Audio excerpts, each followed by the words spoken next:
ये भी एक पड़ाव है, जिस पड़ाव पे प्रत्येक ने अपनी रिस्पॉन्सिबिलिटीज, अपनी जवाबदारियां, अपने कर्तव्य सब कुछ नई पीढ़ी को सौंप करके अपना स्वयं का मार्ग अपनाना चाहिए। और इसकी शुरुआत मैंने पिछले 2 सालों से करना प्रारंभ कर दी थी। धीरे धीरे धीरे धीरे धीरे धीरे मेरे बच्चों को ये सारी जवाबदारियां सौंप दी थी और उसमें से मैं मुक्त हो गया था। लेकिन फिर भी उनके ऊपर वॉच रखता था, उनको टोकता था। आज से वो भी करना छोड़ दूंगा, पूर्णतः मुक्त हो जाएंगे। दूसरा, जिस प्रकार से एखादा व्यवसायी होता है या एखादा उद्योगपति होता है, जिसने खूब मेहनत से, खूब परिश्रम से एक फैक्ट्री का निर्माण किया रहता है और 15 साल में उस फैक्ट्री को खूब बड़ी स्वरूप में लेके आता है और बाद में जब वो अपने लड़कों को सौंपता है तो सौंपने के बाद में भी पूर्णतः उसमें से मुक्त नहीं हुआ था। उसके बीच बीच में उसकी दखलंदाजी रहती है। आधे पावर से अपने हाथ में रहता है, आधे पावर से लड़कों के हाथ में रखता है, धीरे धीरे करता है। तो इस प्रकार का ऐसा कुछ भी मैंने नहीं किया था, पूर्ण सर्वस्व सौंप दिया था और इस विश्वास के साथ सौंपा था कि वो बराबर उसको देखेंगे। पॉजिटिव थिंकिंग रखो ना कि वो अच्छा ही करेंगे, मेरे से भी अच्छा करेंगे। मेरे से अच्छा इसलिए करेंगे क्योंकि मेरे से ज़्यादा ज्ञान उनके पास है। अब थोड़ा इस बात को समझो, आने वाली जो पीढ़ी है ना, उस पीढ़ी के पास हमारे से ज़्यादा नॉलेज है, हमारे से ज़्यादा ज्ञान है और पिछले 10 साल में बुद्धि के अंदर खूब विकास हुआ है, बुद्धि के अंदर खूब ज्ञान की वृद्धि हुई है। तो जो नॉलेज आज की पीढ़ी के पास में वो हमारे पास में नहीं है और हमारा ज्ञान, हमारा नॉलेज, हमारी माहिती, हमारे अनुभव आज की पीढ़ी के कुछ भी काम के नहीं है क्योंकि वो पुराने हो गए हैं और वो पुराने अनुभव आज के समय के अनुसार कुछ उपयोग के नहीं है।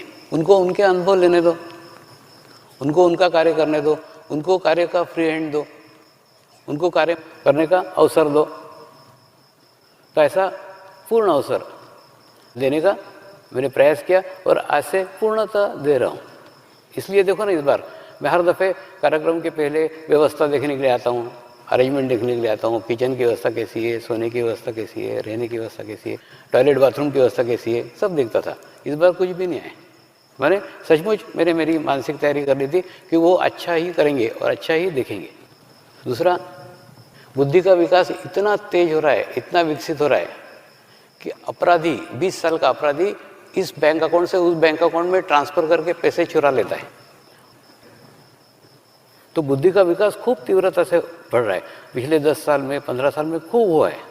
तो आवश्यकता है हमको भी, अगर आप 60 साल के हो गए हैं या 60 साल के होने वाले हैं तो आपकी मानसिक तैयारी कर लिए और जो कुछ रिस्पॉन्सिबिलिटी है, आपका व्यवसाय हो, आपकी फैक्ट्री हो, आपकी दुकान हो, आपके फार्म हाउस हो, आपकी खेती, सब कुछ बच्चों को सौंप करके उसमें से निवृत्त हो जाइए और अब वो मार्ग चुनिए, वो रास्ता चुनिए जिस रास्ते पे आने के लिए आपका जन्म हुआ है।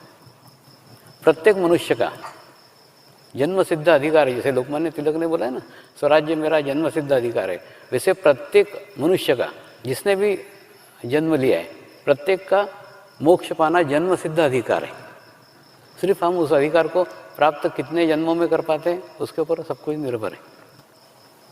हम जन्म लेते समय कुंडलिनी शक्ति, शरीर और आत्मा के साथ जन्म लेते हैं। ये तीनों ही चीज़ें, तीनों ही बातें केवल हमारे साथ में रहती है। बाकी सब बातें जो कुछ हमारे पास आज है वो कुछ भी जन्म के समय नहीं थी। ये सब जाति, धर्म, नाम, भाषा, देश, ये सब हमने बाद में धारण किया है। तो इन में से जितने आप मुक्त होंगे, जितने फ्री होंगे, उतनी आपकी प्रगति झड़प से हो सकती है। और मेरे जीवन में भी, प्रत्येक के जीवन में जरूरी नहीं है, जैसे मैंने कई बार देखा है, एक सीमेंट कंपनी का मालिक खूब 15 साल में अपनी फैक्ट्री खड़ी करता है, सब कुछ करता है, लेकिन ज़रूरी नहीं है कि उसके लड़के उस फैक्ट्री को संभाले। वो बोले भाड़ में गई तुम्हारी फैक्ट्री, हमको तो हीरे का धंधा करने का है। मतलब उनका दिमाग और अलग ही चलते रहते हैं। तो वो ज़रूरी नहीं है कि वो उस काम को संभाले जिसको बाप ने बड़ा किया है, बाप ने वृद्धिगत किया है। लेकिन उस मामले में मैं खुशनसीब हूँ कि मेरे बच्चों ने मेरे कार्य को संभाल लिया।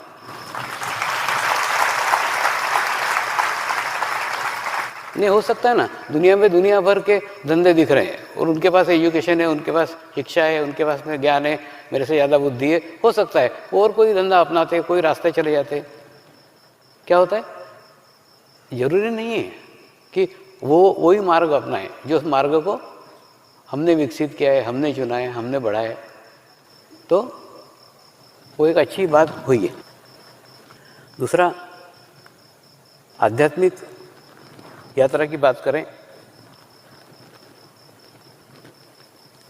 तो आध्यात्मिक यात्रा के अंदर मेरे जीवन के 4 प्रमुख स्तंभ थे, जिन स्तंभों के कारण इस मार्ग के अंदर धीरे धीरे प्रगति हुई है, प्रोग्रेस हुआ है।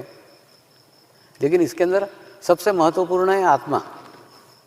अगर ये पूर्ण 60 साल का निचोड़, पूर्ण 60 साल का सार की बात अगर आप बोलो कि एक ही शब्द के अंदर कहो, एक ही वाक्य के अंदर कहो, तो वो है आत्म देवो भव।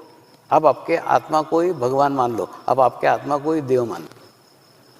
क्योंकि जितना समर्पण आपका आपके आत्मा के प्रति होगा, उतना ही नज़दीक का रिश्ता, उतना ही पास का रिश्ता आपका आपके आत्मा के साथ होगा। और दूसरा, जितना करीब का रिश्ता होगा, जितना पास का रिश्ता होगा, उतना ही उसका गाइडेंस, उसका मार्गदर्शन आपको पल पल पे मिलेगा। उसके गाइडेंस के लिए, उसके मार्गदर्शन के लिए आपको किसी तीर्थ क्षेत्र में जाने की ज़रूरत नहीं है, कोई आश्रम में जाने की ज़रूरत नहीं है, कोई गुरु के पास जाने की ज़रूरत नहीं, कुछ कहीं जाने की ज़रूरत नहीं। आप उसका मार्गदर्शन किसी भी क्षण, किसी भी स्थान पे कभी भी ले सकते हैं।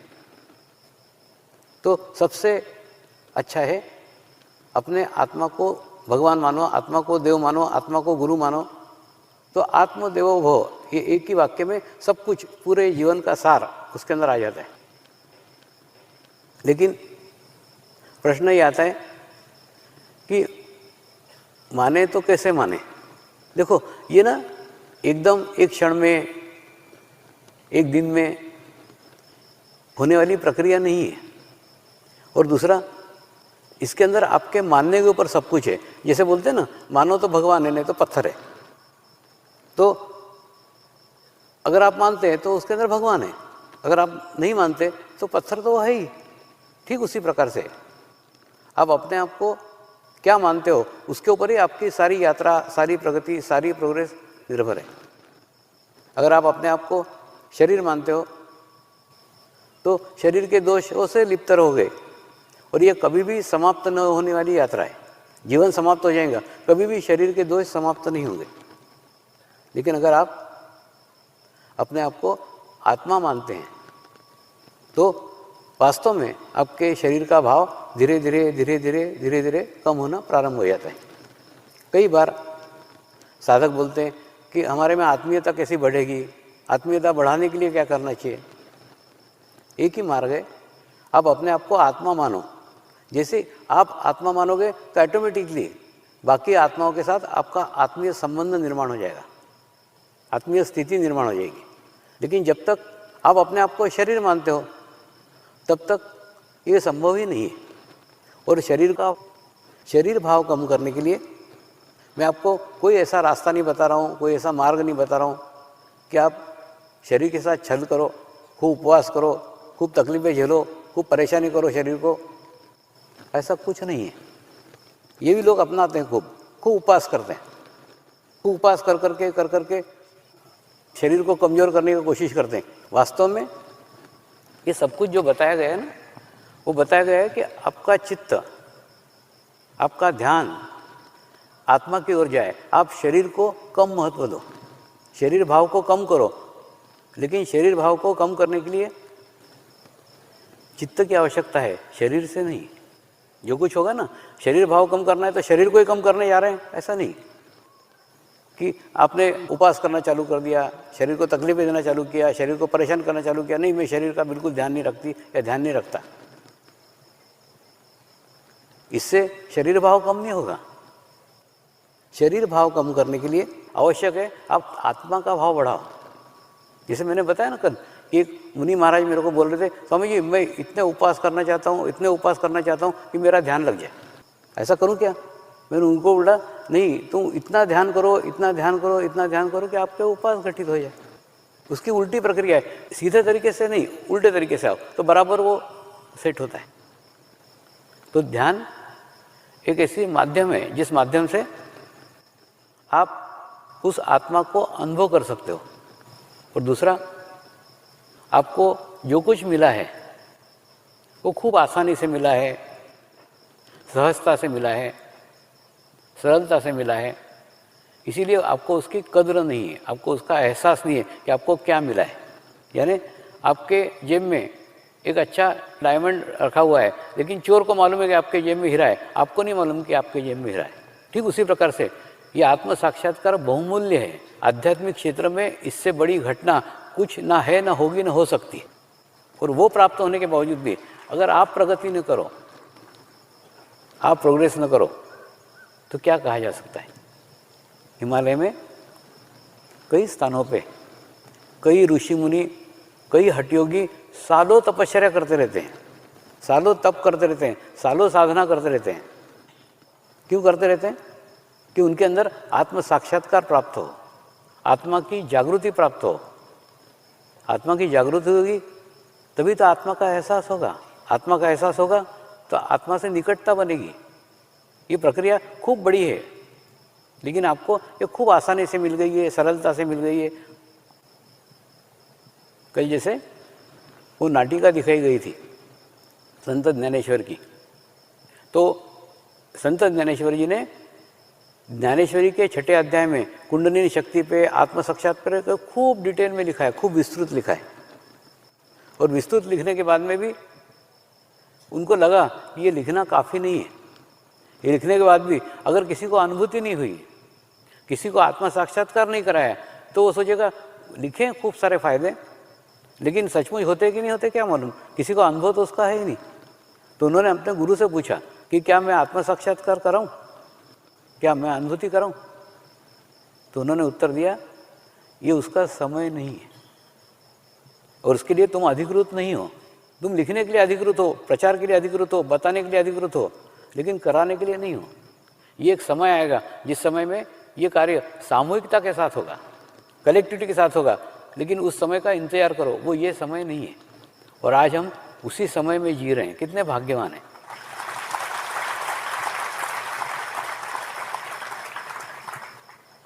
संत ज्ञानेश्वर जी ने इसकी सारी जानकारी, सारी इन्फॉर्मेशन सब लिख के रखा था, लेकिन कहीं पे भी लिखा हुआ नहीं है कि अनुभूति कैसे करते हैं। इसलिए नहीं लिखा है क्योंकि इसको लिखा ही नहीं जा सकता। अनुभूति कैसे करते हैं ये लिखा ही नहीं जा सकता। ये एक सूक्ष्म प्रक्रिया है, इसको बताया नहीं जा सकता, वर्णन नहीं किया जा सकता। इसको सिर्फ अनुभव किया जा सकता है और वो अनुभव ही है। यही कारण है कि आज वो समय है, वो काल है, इस काल के कारण ये आत्म साक्षात्कार हमको सरलता से मिल रहा है, सहजता से मिल रहा है। मेरे इस आध्यात्मिक क्षेत्र के 4 प्रमुख स्तंभ थे, जिन स्तंभों के कारण इस मार्ग के अंदर विकसित हुआ, बड़ा हुआ। और कुंडलिनी शक्ति स्त्री शक्ति है और स्त्री के स्वरूप में, श्री के रूप में अलग अलग रूपों में मेरे जीवन में आए और इस कार्य को विकसित किया, कार्य को बड़ा किया। तो आध्यात्मिक क्षेत्र की बात करें तो सर्वप्रथम है मेरी नानी, जो एक स्त्री थी और जिसने मेरे अंदर परमात्मा को प्राप्त करने की, परमात्मा को मिलने की इच्छा जागृत की। वो कहती थी परमात्मा अविनाशी है, परमात्मा कल भी था, परमात्मा आज भी है और परमात्मा कल भी रहेगा। बार बार बार बार बार बार ये बोलती थी तो बाल मन के ऊपर उसका प्रभाव पड़ा कि परमात्मा कल भी था, आज भी है और कल भी रहेगा। यानी वो कोई मनुष्य नहीं हो सकता, कोई शरीर नहीं हो सकता। इसलिए नहीं हो सकता क्योंकि कोई भी शरीर ऐसा नहीं है जो कल भी था, आज भी और कल भी रहेगा। फिर परमात्मा कौन से स्वरूप में होगा, कौन से रूप में होगा, उस जानने की जिज्ञासा, खूब जिज्ञासा जागृत हुई। और जिज्ञासा जागृत होने के बाद में किसी को भी परमात्मा माना हुआ नहीं था और मेरे हृदय की फ्रेम पूर्णतः खाली थी कि किसी भी रूप में, किसी भी स्थान पे, कहीं भी परमात्मा मुझे मिल जाए तो उसको मैं मेरे हृदय के फ्रेम के अंदर बसा लूँगा। फ्रेम खाली रख करके उसको ढूंढने निकला था और ढूंढते ढूंढते ढूंढते जब जीवन के अंदर शिव बाबा आए और उन्होंने अनुभूति कराई और अनुभूति कराने के बाद में सारी खोज समाप्त हो गई, सारा ढूंढना बंद हो गया, सारा भटकना बंद हो गया और जो बाहर की यात्रा चल रही थी वो भीतर की यात्रा प्रारंभ हो गई। शिव बाबा को मिलने के बाद मुझे ऐसा लगता है कि मेरे भी जीवन में जो काल्पनिक गुरु थे, कि गुरु मतलब ऐसे होना चाहिए, कल्पना थी, एक कल्पना रहती, बाल मन में अपन कल्पना करते, जैसे साधु संतों के फोटो देखते हैं तो अपन कल्पना करते कि गुरु मतलब ऐसा होना चाहिए। तो मैंने भी कल्पना की थी और उस कल्पना के साकार स्वरूप में शिव बाबा को देखा। लेकिन आज भी आप लोग भी, समाज में भी कई लोग गुरु की कल्पना करते हैं कि गुरु मतलब ऐसा होना चाहिए। आपके कल्पना के गुरु हैं लेकिन वो समाज में नहीं है। जैसे शिव बाबा थे, वो 40 साल से वहाँ थे, तो 40 साल पुराने स्थिति में वो थे, लेकिन जब मैं उनके स्थिति में पहुँचा, जब उनके स्थान पे पहुँचा, तब मुझे मेरे कल्पना का गुरु मिला ना। आपके भी कल्पना के गुरु प्राचीन हैं, पुराने हैं, जैसे मेरे पुराने थे आपके भी पुराने हैं और आप उनको खोजने के लिए जा रहे हैं, आप उनको ढूंढने के लिए जा रहे हैं, लेकिन वो समाज में नहीं मिलेंगे। जो गुरु की कल्पना आप कर रहे हैं ना, वो गुरु समाज में नहीं मिलेंगे। वो हिमालय में स्थित है, आज भी है। और दूसरा, जो समाज में मिलेंगे वो आपसे ही होंगे, आप जैसे ही होंगे, आपके करीब जो होंगे वो आप जैसे होंगे। तो एक काल्पनिक गुरु की है, कक्षा में से बाहर आओ और वास्तविक स्वरूप को देखो, वास्तविक रूप को देखो। कई बार कई बातें इस प्रचार के अंदर अवरोध बनती है, ऑब्स्टिकल बनती है, लेकिन वो सब अगर नहीं अपनाया रहता, नहीं हुआ रहता, तो इतना अंतर्राष्ट्रीय स्तर के ऊपर प्रचार कार्य भी नहीं हुआ रहता। जैसे बाबा धाम बनने के बाद में कुछ वहाँ के गणमान्य लोग मुझे मिलने के लिए आए और पूछा, स्वामी जी इतना बड़ा बाबा धाम बनाने की क्या आवश्यकता थी, क्यों बनाया? तो मैंने उनको बताया तुम्हारे लिए बनाया। तो वो आश्चर्यचकित, हमारे लिए बनाया? मैंने बोला मैं 4 साल से तो यहाँ रह रहा हूँ, आप कभी तो मेरे को मिलने के लिए नहीं आए और 4 साल बाद ये बाबा धाम बना इसलिए मिलने के लिए आए ना। तो उनको मैंने बताया मैं तो शंख था जो एक समुद्र के किनारे रेत में पड़ा हुआ था। मैंने छोटे बच्चे उससे खेलते थे, कई लोग उसके ऊपर पैर रख के जाते थे, किसी का ध्यान नहीं था क्योंकि शंख रेत में पड़ा हुआ था। लेकिन उसी शंख को जब साधकों ने स्टैंड दिया, चांदी का स्टैंड पे रखा, तो वो पूजनीय हो गया। लोग उसकी पूजा करने लग गए, लोग उसको चंदन लगाने लग गए, लोग उसको फूल चढ़ाने लग गए। ये इसलिए हुआ कि मेरे गुरुओं को पता है कि कौन सा रूप, कौन सा पैकिंग, कौन सा आवरण देना चाहिए, जिस देने से कार्य का विस्तार हो। उनका उद्देश्य एक ही है, कार्य का विस्तार। कार्य का विस्तार होना आवश्यक है। अब देखिए ना, कई बातें हुई है। तो बाबाधाम हुआ है, कार आया है, मैं इनकम टैक्स का रिटर्न भरता हूँ, ये सब क्या प्रकार है? ये नहीं भरता तो इतने सारे देशों के वीज़ा आराम से नहीं मिलते। क्यों नहीं मिलते? क्योंकि जिसकी इनकम ही नहीं है उसको कौन देश वीज़ा देगा, आने का परमिशन देगा? कोई नहीं देगा। तो ये सब कुछ सहायक है, इसके कारण ही इतना सारा विस्तार हो सका है, इतना सारा बढ़ सका है। तो कहने का मतलब ये सब बातें भी माया का एक स्वरूप है।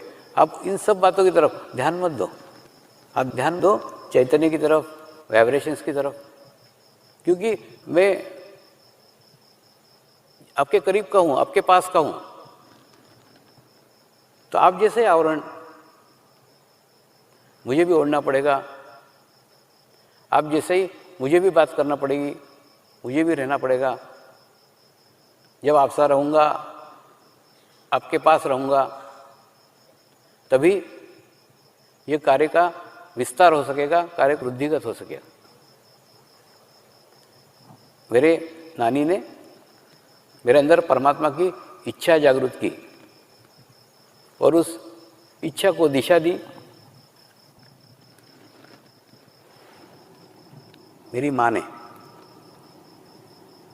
मेरी माँ एक गुरु को मानती थी और वो गुरु को ही भगवान मानती थी। दूसरा, मेरे दादाजी ने, मेरे नाना जी ने उन गुरुओं की बातें मुझे बताई थी कि उनको मैंने प्रत्यक्ष देखा है। तब मेरे बाल मन पे प्रभाव पड़ता था कि राम को देखा है, ऐसा मुझे कोई नहीं मिला, कृष्ण को देखा है, ऐसा मुझे कोई नहीं मिला, लेकिन मेरी माँ जिसको भगवान मानती है उसको देखा है, ऐसे नाना जी मिले हैं। वो बोलते हैं कि मैंने देखा है उनको। तो वो मुझे करीब के लगने लग गए, वो मुझे पास के लगने लग गए। तो मेरी दिशा धीरे धीरे ईश्वर को खोजने की दिशा गुरु की तरफ मुड़ी। माँ बोलती थी नहीं, वो इस काल के, इस समय के परमात्मा है, इस रूप के भगवान है। तो मैं भी खोजने लग गया। वो भी समाधिस्थ हो चुके थे। तो प्रश्न आता है, वो तो समाधिस्थ हो गए, अब कौन भगवान है? यानी परमात्मा एक अविनाशी शक्ति है जो कल भी बह रही थी, आज भी बह रही है और कल भी बहेगी। वो निरंतर प्रवाह है। तो ये तो समाधिस्थ हो गए, ये तो कल का प्रभाव था। तो आज कौन सा माध्यम है, आज कौन सा मार्ग है, उसको खोजने के लिए निकल पड़ा। तो दिशा देखो कैसे धीरे धीरे हुई। पहले परमात्मा की खोज चालू हुई, परमात्मा से फिर गुरु की तरफ मुड़े और गुरु की तरफ से फिर मार्ग आगे आगे आगे बढ़ता गया। और गुरु के दिशा में जाने के बाद में कई समाधिस्थ गुरुओं के पास जाकर के मैंने प्रार्थना दी कि मेरे जीवन में भी जीवंत गुरु आना चाहिए, मेरे को भी मेरे गुरु के पास पहुंचने की इच्छा है। इसलिए मैं कई बार बताता हूँ, खूब आसान मार्ग, खूब आसान तरीका हो सकता है। खूब सारे गुरुओं देख करके हम भ्रमित हो जाएं, इतने सारे गुरु हैं, मेरा गुरु कौन सा है? तो क्या करने का, समाधिस्थ गुरु के पास जाओ, वहाँ प्रार्थना करो, वहाँ प्रेयर करो और आत्म साक्षात्कार मांगो। आत्म साक्षात्कार वो कभी नहीं दे सकते, तो क्या करेंगे, जो आत्म साक्षात्कार दे सकता है उसके पास आपको भेजेंगे। ये सबसे सरल, सबसे आसान एकदम तरीका है। ये तरीका मेरा अपनाया हुआ है, मैंने अनुभव किया हुआ है, और ये अपनाने के बाद में ही मेरे जीवन में शिव भाव आए। तो प्रत्यक्ष गुरु तक समाधिस्थ गुरु के माध्यम से ही पहुंचा हूँ। मैं आपको वही रास्ता बता रहा हूँ, मैं आपको वही मार्ग बता रहा हूँ जो मार्ग मैंने अपनाया हुआ है, जिस मार्ग से मैं जा चुका हूँ, जिस मार्ग से मुझे सफलता प्राप्त हो चुकी है। दूसरा, शिव बाबा ने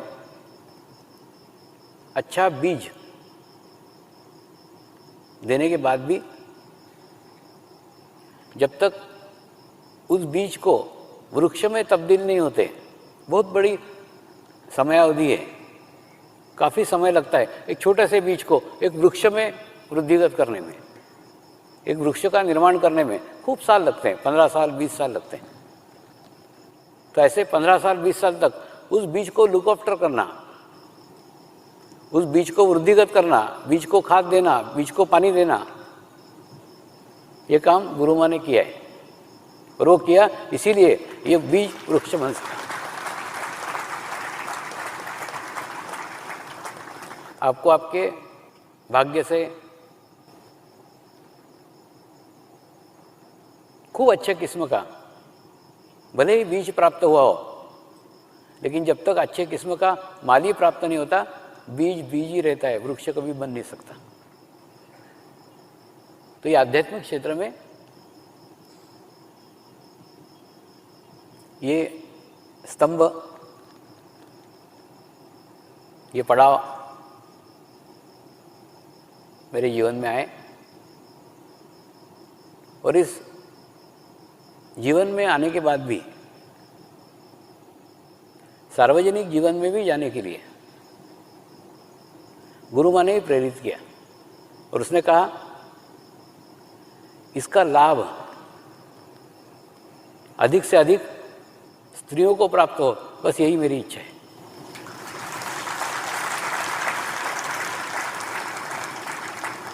क्योंकि उसने जीवन में जगह जगह देखा था, सब जगह कंपैरिजन, सब जगह तुलना, पुरुष प्रधान संस्कृति में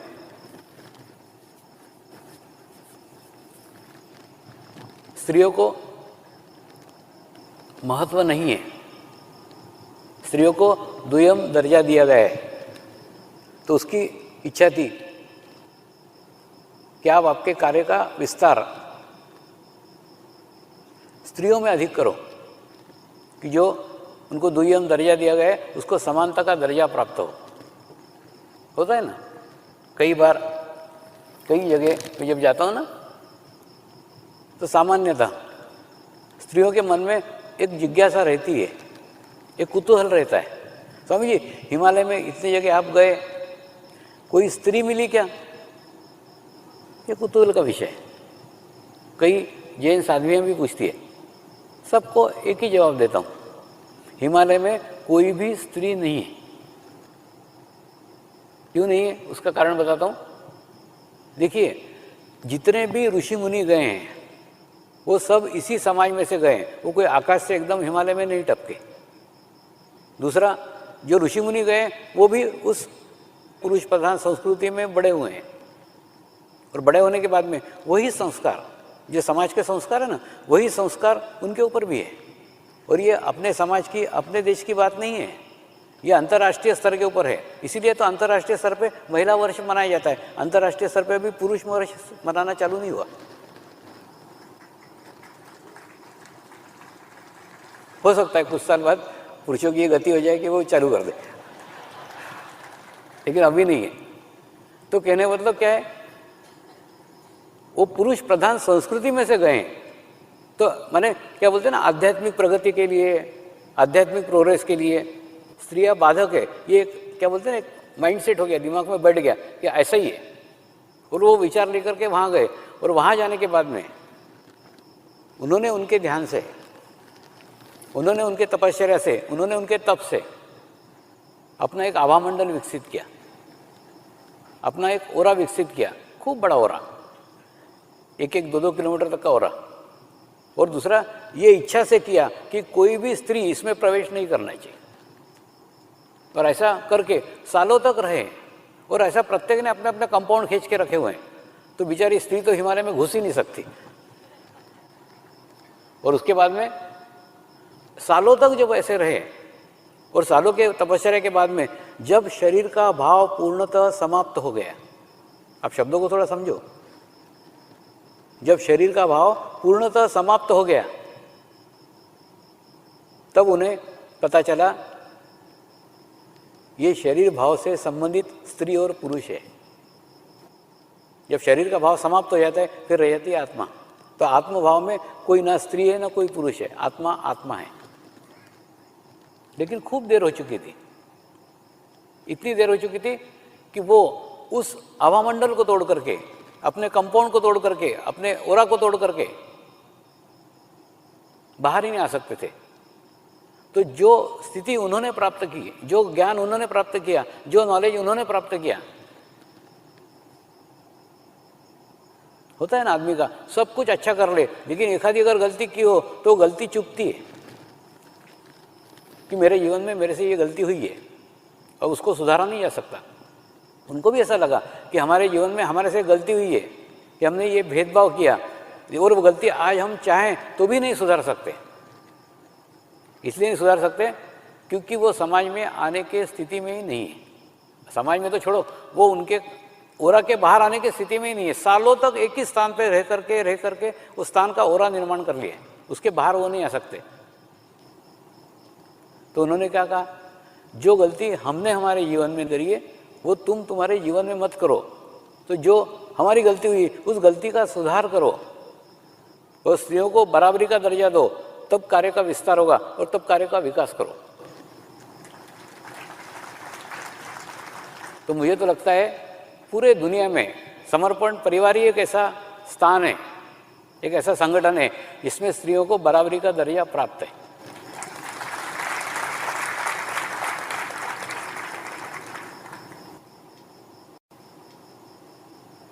अब संगठन की बात आई तो संगठन को भी विकसित करने में, संगठन को भी वृद्धिगत करने में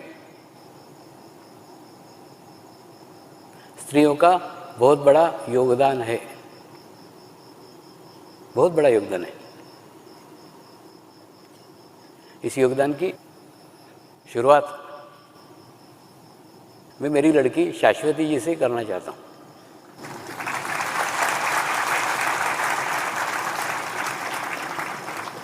अगर समर्पण